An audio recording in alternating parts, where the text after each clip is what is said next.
kind of a masterclass, right? It's the most punchable news kind of storyline, right? Which is the inside power game here in Washington. And so often these races are messy. It's super fast. You got to lock people up as soon as possible. But he has been, has really kind of been plotting this for quite a while.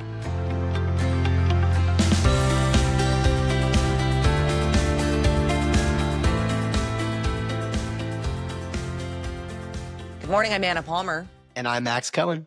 And welcome to the Daily Punch, brought to you by Punchbowl News. It's Tuesday, August 5th, 2025. Let's get into the mix. Here are your Washington headlines of the day. Number one, we've got some big news in the Senate. Brian Schatz has all but locked up the number 2 spot, whip, with Senate Minority Leader Chuck Schumer endorsing him. Number 2, we've got the latest on redistricting. And number 3, Democratic ad buys target Medicare cuts. All right, Max, let's get into it.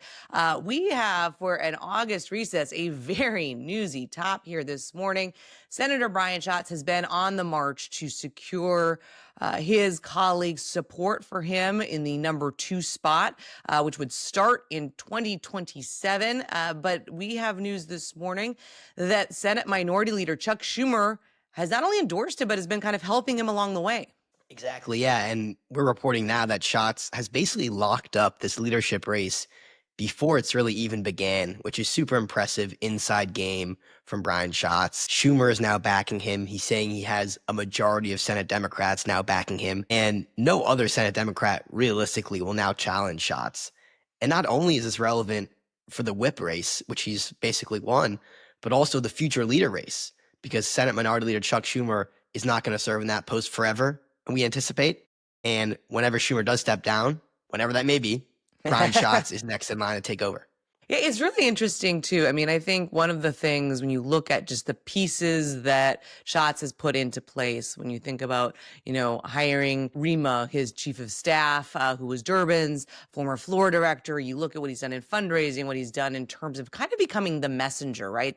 He has an ability to bridge a progressive message with more moderates. It's kind of a masterclass, right? It's the most punchable news kind of storyline, right? Which is the inside power game here in Washington. And so often these races are messy. It's super fast. You got to lock people up as soon as possible. But he has been working on this for not only months, but has really kind of been plotting this for quite a while. Completely. And I think it's important to note, right? He's 52 years old. He represents a new generation of Democratic leadership. And at a time when so many Senate Democrats are eyeing the White House and presidential ambitions, Brian Schatz was very comfortable and very clear-eyed. He wants to be leader one day of Senate Democrats. And he set himself on a path to do exactly that. And you're right, for our core audience, Punchbowl News, we love nothing more than people who want to stand the Hill and dominate the Hill, because that's what we do. Absolutely. I think worthwhile when you note, and it's an important point, Max, the idea of the senators eyeing a potential presidential run. One of the senators that a lot of folks had thought about was maybe Amy Klobuchar, the Democrat from Minnesota. Could she be somebody who would be interested in this slot, but clearly chose to stay out of the race early on? We also have more endorsements. A dozen Democratic senators have publicly backed Schatz for the job, including 2 new rank-and-file endorsers on Tuesday, Senators Tammy Duckworth of Illinois and Andy Kim from New Jersey. Just another kind of point on the board for Schatz. So we will be watching him. Certainly, it's going to be interesting to see what does he do for the midterms? Where does he go? Is he a big surrogate that Senate Democrats want in some of these key contested races, or is it more of a money game that he plays? And how well does he work with Schumer? So far, obviously, they're working very well together. Schumer is endorsing him today, which is a big moment for Schatz, and we'll have to make sure and we'll be covering whether or not that stays true as they continue in this pathway.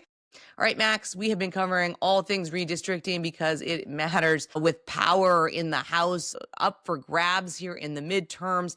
We've been talking a lot about what's happening in Texas and Texas Democrats leaving the state, but now you've got Vice President JD Vance eyeing a trip to Indiana, a state that Republicans are considering wanting to have them open up their map. But as we've reported, things could be a little bit tougher in that state. Yeah, Republicans are trying to squeeze, 1 to 2 seats out of that Indiana House map, trying to make that either a 7-1 or an 8-0 map in favor of Republicans. But as you mentioned, right, some in the state legislature aren't so hot on the idea. I also talked to Senator Todd Young about this just a couple of weeks ago, and he said we have to be careful in Indiana about spreading our Republican vote too thin.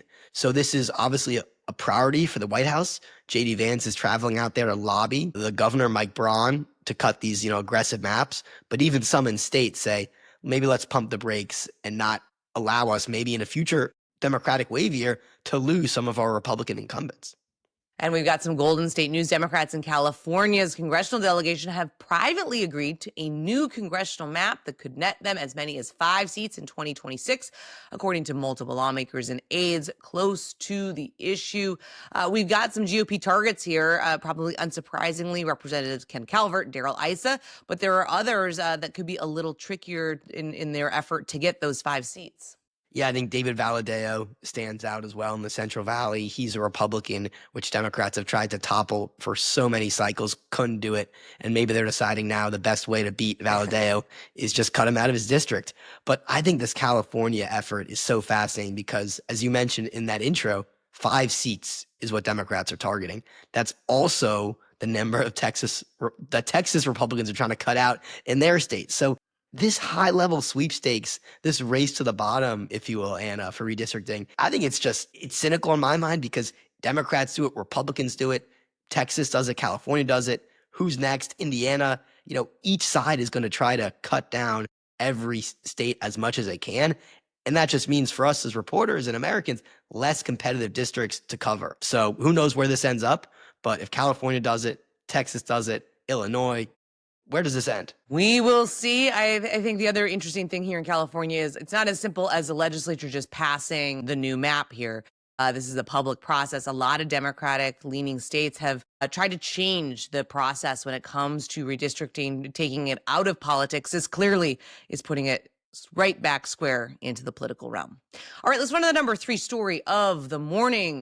Unrig our economy hits Gonzalez on Medicaid cuts, reads the headline. We've got some news. The liberal outside group Unrig Our Economy is launching a $350,000 ad buy targeting Representative Tony Gonzalez, the Republican from Texas, on his vote to back the One Big Beautiful Bill. This is an example, if you zoom out, of where Democrats and certainly Democratic super PACs and outside groups see some advantage when they go into the midterms that they think Republicans have a loser issue when it comes to Medicare cuts.